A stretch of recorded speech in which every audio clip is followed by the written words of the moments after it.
এই ভিডিওতে আজকে আমরা কথা বলবো শরৎচন্দ্রের উপন্যাস সম্পর্কে।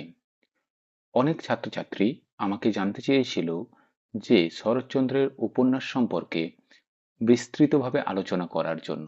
দেখো, শরৎচন্দ্র সম্পর্কে ইন্টারভিউ বোর্ডে যে ধরনের প্রশ্ন হয়, আজকে মূলত সেই ধরনের প্রশ্নগুলো আলোচনা করা হবে।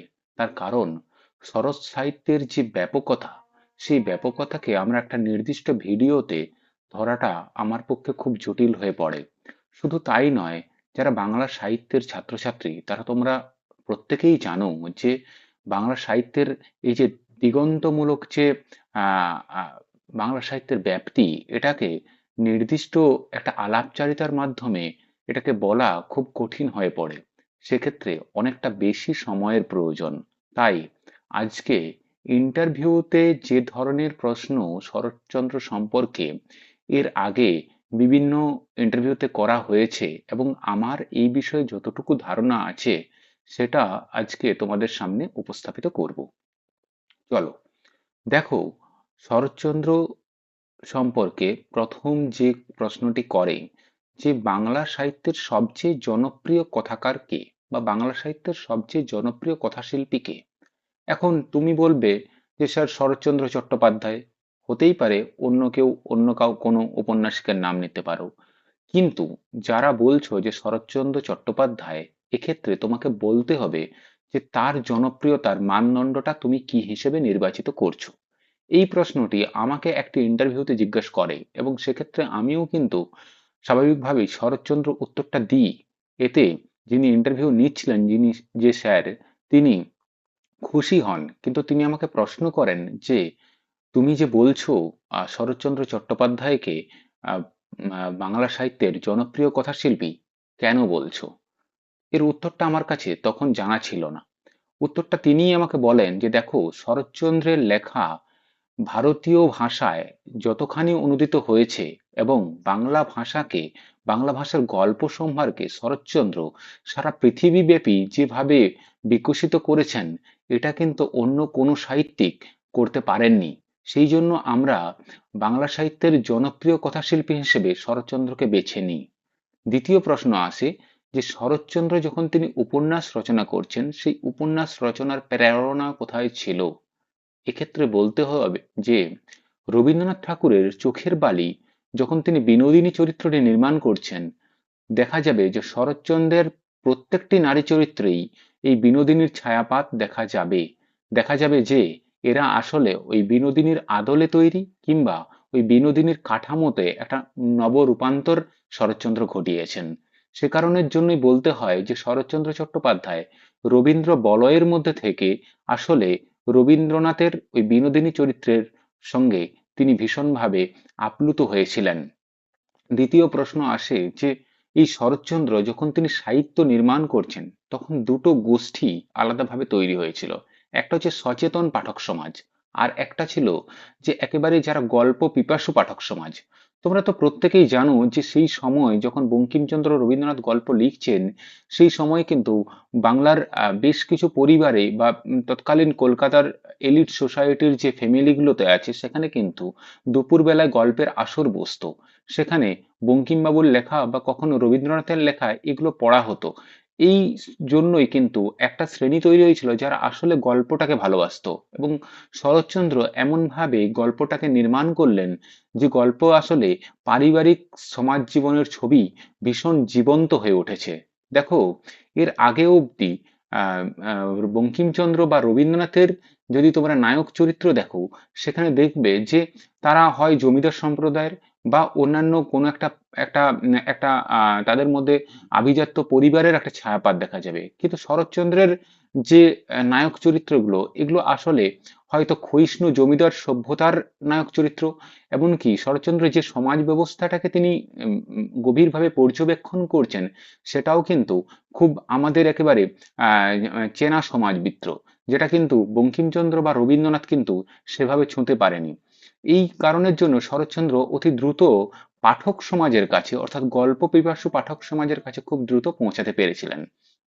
তৃতীয় প্রশ্ন আসি যে ইন্টারভিউতে শরৎচন্দ্রের কোন উপন্যাসগুলো সম্পর্কে বেশি জিজ্ঞেস করে।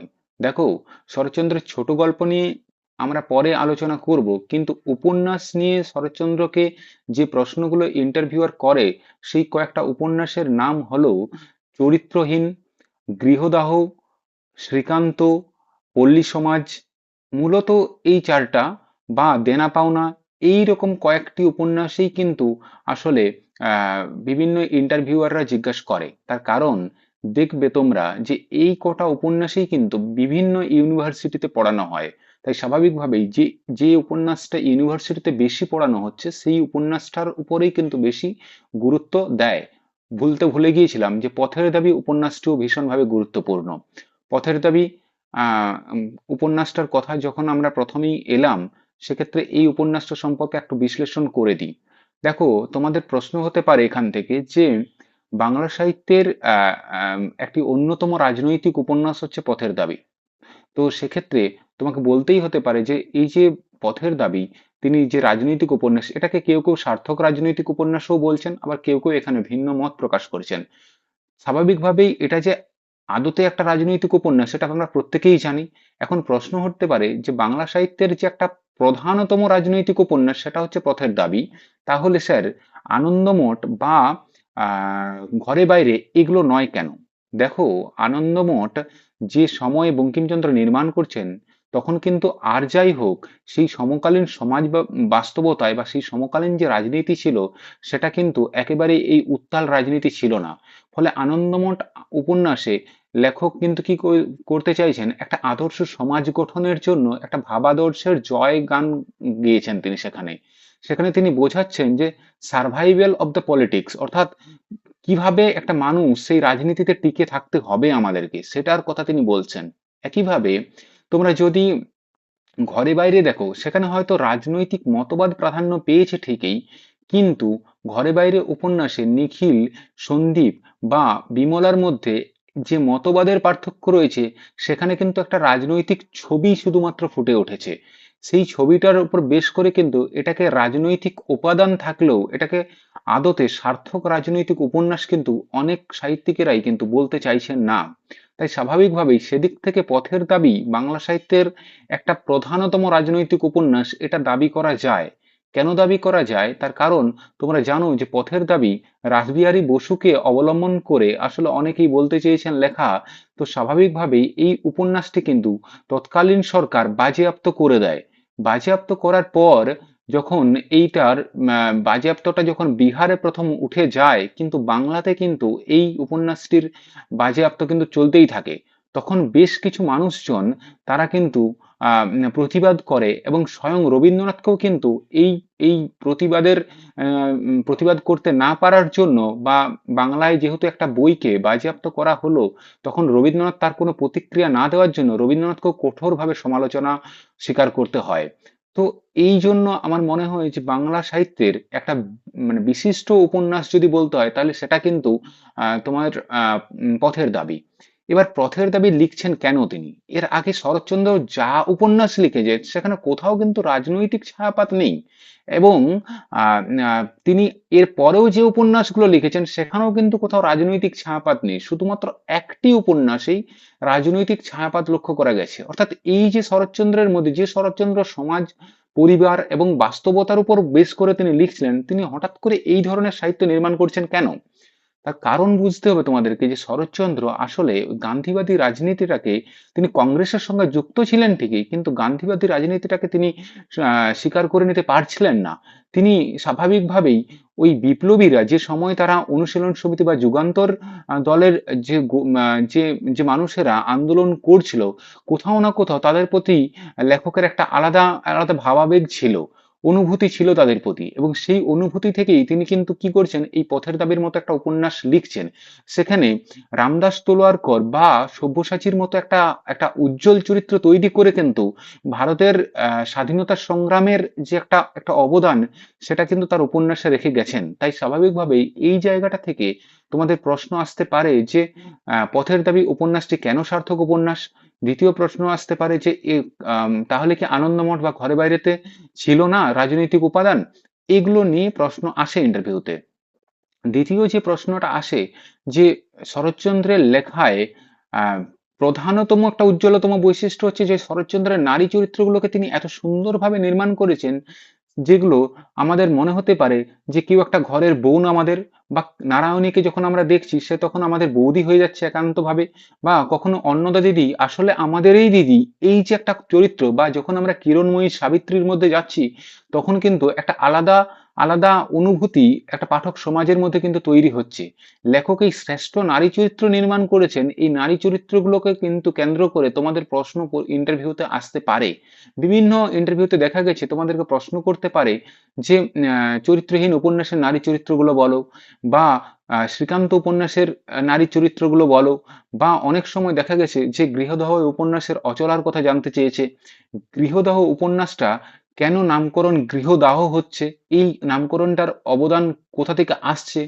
রবীন্দ্রনাথ ঠাকুরের নষ্ট নীড় যে গল্পটি ছিল, সেই গল্পটার ছায়াপাত এই গৃহদাহ উপন্যাসে লক্ষ্য করা গেছে। গৃহদাহ উপন্যাসে আসলে শরৎচন্দ্র চট্টোপাধ্যায় বিশ্বাস করতেন যে নারীকে কেন্দ্র করেই কিন্তু একটা নীড় গড়ে ওঠে। আর এই নারীর যখন বিকেন্দ্রীকরণ হয়, তখন সেই নীড়েই কিন্তু গৃহদাহে পরিণত হয়। আসলে অচলার মাধ্যমে লেখক কিন্তু সেই কথাটাই বলতে চেয়েছেন।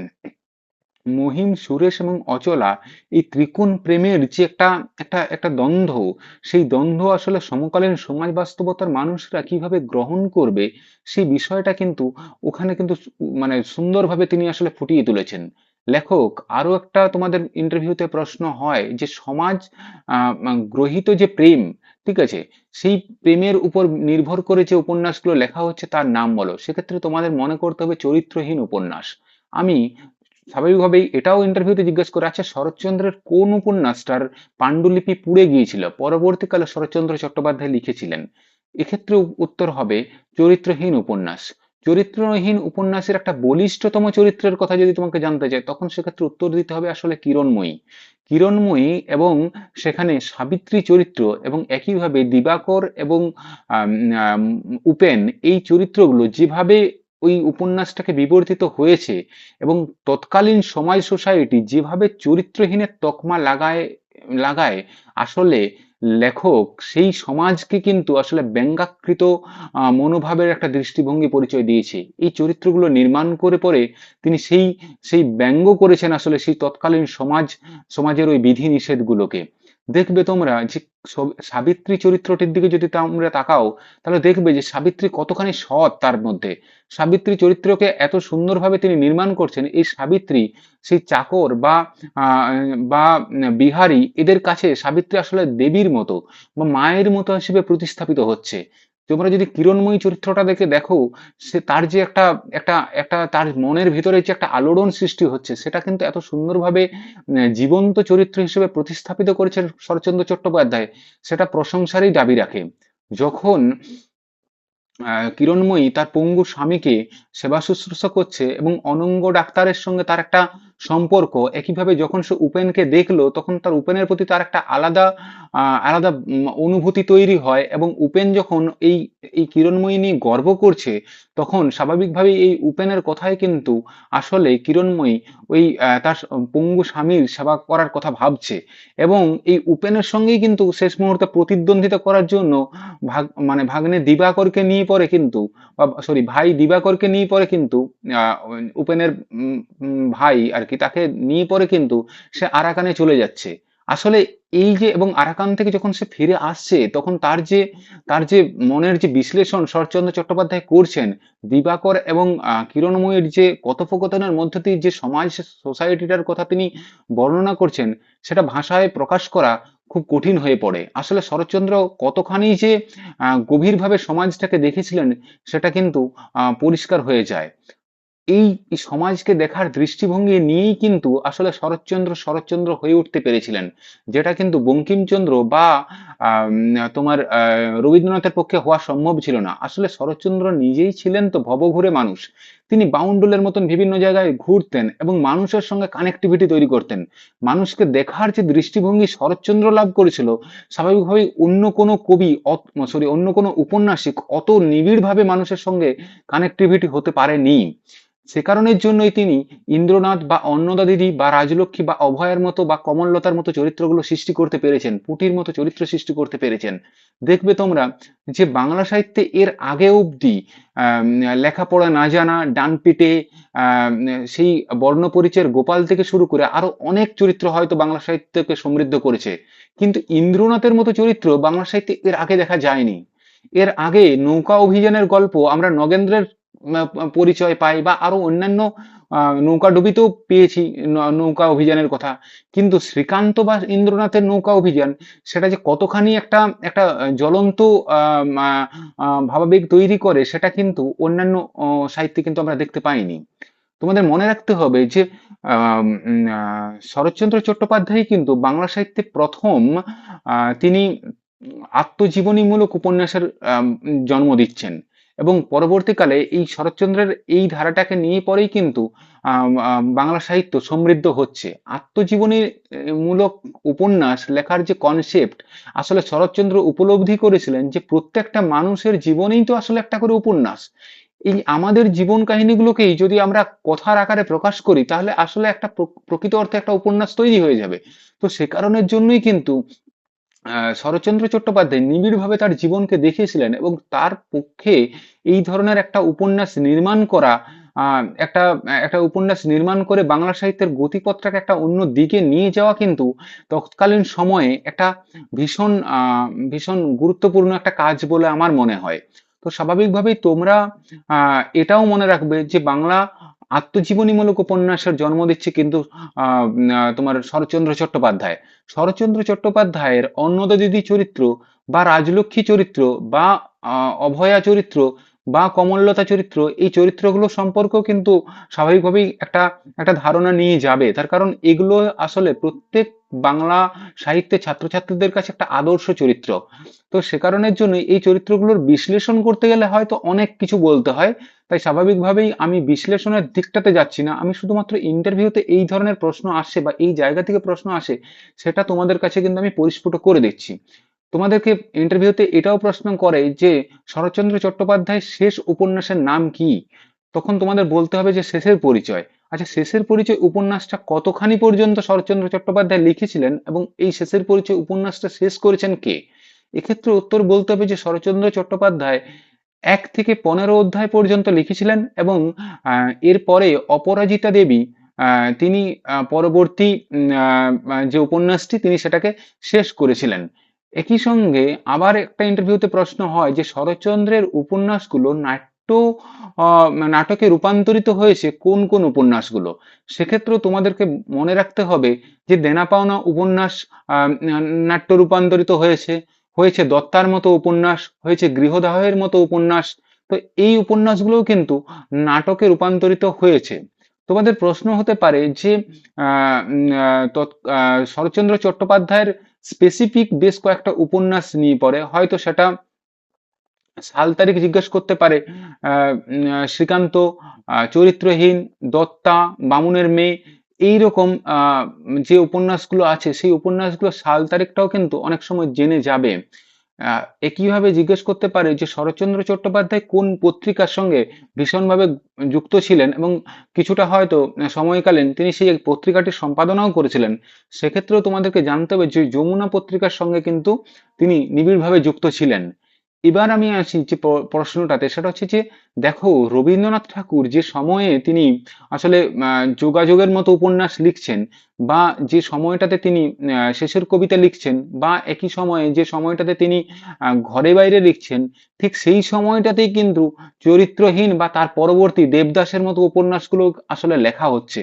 তো এই দুজনের ভাষারীতির যে পরিবর্তনটা, সেই পরিবর্তনটা তোমরা যদি উপন্যাসগুলো পড়ো তাহলে তোমরা বুঝতে পারবে যে আসলে রবীন্দ্রনাথ যে প্যাটার্নে লিখছে, শরৎচন্দ্র তার থেকে কিছুটা হলেও অন্যভাবে লিখছে। আসলে রবীন্দ্রনাথের মধ্যে যে একটা কাব্যিক চেতনা, সেটা রবীন্দ্রনাথের মধ্যে ভীষণভাবে ছিল, যেটা কিন্তু শরৎচন্দ্রের মধ্যে ছিল না। আসলে শরৎচন্দ্র কথা শিল্পী, তিনি কথা নিয়ে ভীষণভাবে খেলা করছেন উপন্যাসগুলোর মধ্যে, এবং কি জীবন্ত বাস্তব যে যে সমাজ সচেতন কবি, মানে সমাজ সচেতন উপন্যাসিক যদি বলা যায় তাহলে শরৎচন্দ্রকে বলতে হয়।